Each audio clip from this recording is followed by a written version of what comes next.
Chicken அசைவ பிரியர்களுக்கான சிறப்பான உணவுல முதலிடத்துல இருக்கிறது எப்பவுமே சிக்கன் தாங்க. இன்னைக்கு நம்ம சிக்கனை பத்தி பேச போறோம்ல, அதனால சிக்கன் ஒரு கமெண்ட்ல போட்டுருங்க. சிக்கன் கூட சேர்த்து சாப்பிடக்கூடாத ஒரு 5 உணவுகளை நான் சொல்றேன்.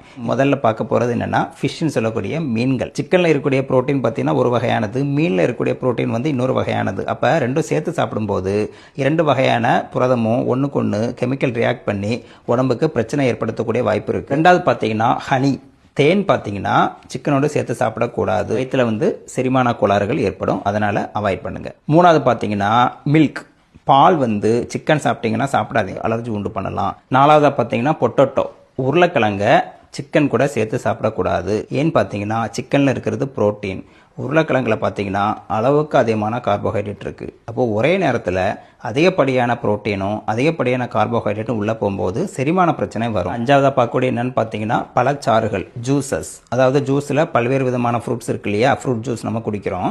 இப்போ நம்ம சிக்கன் வச்சு ஏதாவது சாப்பிட்றோன்னு வச்சுக்கோங்க, உடனே ஜூஸ் குடிச்சிங்கன்னா வயிற்றுல செரிமான பிரச்சனைகள் பல்வேறு பிரச்சனைகள் வரும். சாப்பிட்ட சிக்கன் வந்து டைஜஸ்ட் ஆகிறதுக்கு ஜூஸில் உள்ள மூலப்பொருட்கள் வந்து தடுக்கும். வயிறு வலி வரலாம், இன்டைஜஷன் பிரச்சனை வரலாம். அதனால அதை தவிர்த்துட்டு ஒரு 2 மணி நேரத்துக்கு அப்புறம் குடிங்க, ஒரு பிரச்சனை வராது. இப்போ நான் சொன்ன ஒரு 5 வகையான பொருட்கள் சிக்கன் கூட தான் சேர்த்து சாப்பிடக்கூடாதே தவிர தனித்தனியாக எவ்வளோ வேணாலும் சாப்பிடலாம், ஒரு பிரச்சனை இல்லை.